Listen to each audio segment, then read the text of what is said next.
Afghanistan plan is a big gamble. President Barack Obama is holding an uncertain hand in his high-stakes gamble in the fight against Islamic extremism in Afghanistan and Pakistan.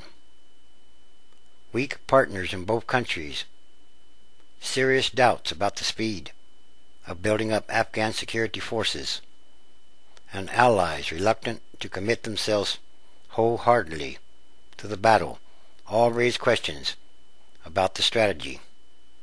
If all goes well, U.S. troops could begin heading home in July 2011, Obama said. The White House says Obama set this date to make sure Afghan President Karzai's government knows it has limited time to reform itself and take charge of security. Yet, nearly every step presents difficult challenges, problems that festered over 8 years of international neglect after the BUSH administration shifted its attention from Afghanistan to Iraq once the U.S.-led invasion of 2001 had ousted the Taliban from power.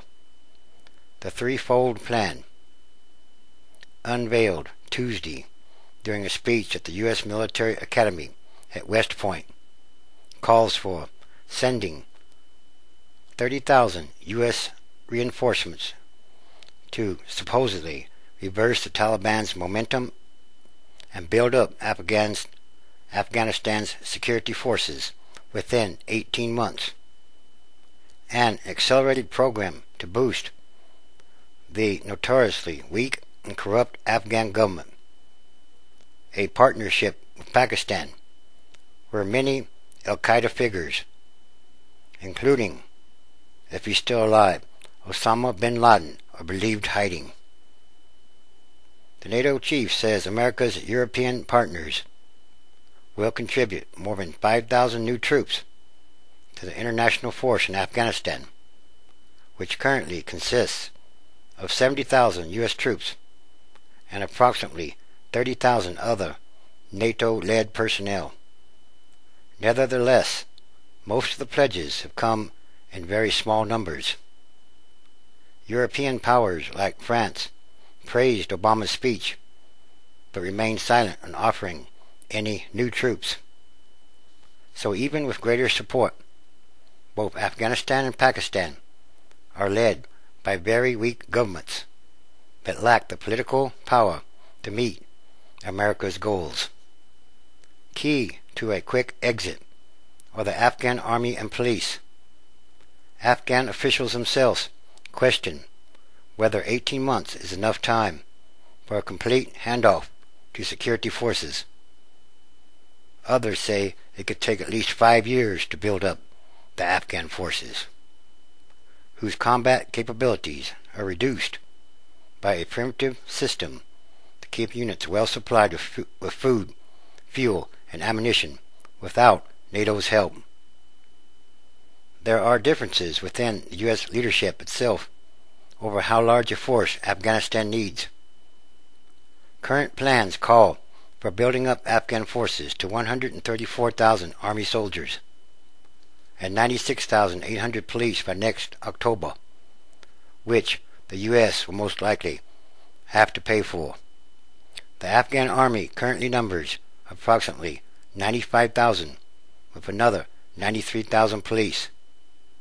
The top U.S. commander, General Stanley McChrystal, has recommended 240,000 Afghan soldiers and 160,000 policemen, a target he said would take at least 4 years to meet.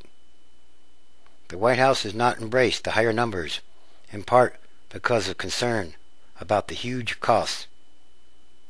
Afghan officials believe a 134,000 member army is too small and expressed doubt that the country's soldiers and police would be ready to defend the country in only 18 months. Training is only part of the challenge. Training individual soldiers is only part of the challenge. Turning them into an effective, integrated fighting force is a whole nother. Of the 90 Afghan Army battalions, the U.S. military considers only 1 in 3 capable of fighting without NATO support. An estimated 90% of the Afghan recruits can't read or write when they join the army, making it very difficult to operate complex military operations that require written orders and reports. In other words, they're not able to operate anything more complex than a rifle. And the police are taking money from both sides, the government and the Taliban. When we have this kind of police and military, the Afghan problem won't be solved in 20 years, said the mayor of the southern city of Kandahar.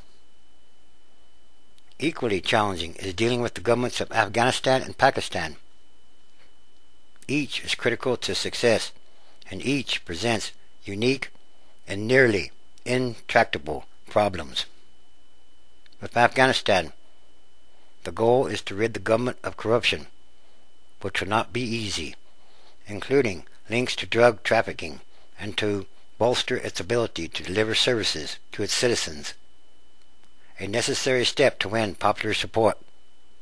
Training enough civil servants to run a government extending from Kabul to remote villages and towns nationwide will take serious time and a whole lot of resources. In Pakistan, the challenge of building an effective partnership has been dogged by a spike in anti-Americanism led by elements of the security forces and increasing doubts over the stability of the weak civilian government. This will make Pakistan perhaps even more unstable in many ways. Covert missile strikes.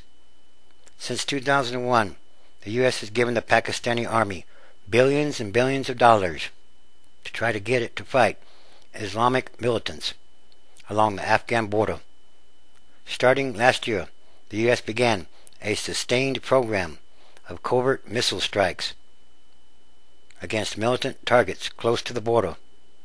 The results have been mixed. Militancy is spread throughout the Northwest and is slowly creeping into the nuclear-armed country's heartland. Stung by the rise in attacks, the military has moved forcefully over the last year into several regions close to the Afghan border.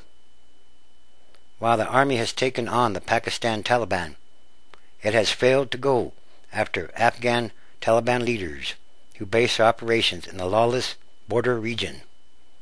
Many Western officials and experts believe Pakistan is playing off both sides, accepting U.S. monies or funds to crack down on Pakistani militants, while tolerating the Afghan Taliban and the expectation that the radical movement will take power in Afghanistan once the Americans withdraw. This is the problem. How do you bring stability to an area of the world that hasn't seen stability in a very long time, if ever? And by putting more U.S. troops into Afghanistan, this will put pressure on Pakistan. And there are elements in the Pakistani military who do not like the U.S. So, again, there's something much more going on here. And most likely, it's going to take a lot longer than 18 months to put a timetable on something like this that's already been going on for over 8 years. Most likely, that's not going to work too well. Anyway, these are more signs of the end times, transition days. The transition is ongoing, continuing, building up process, day by day, all around the world.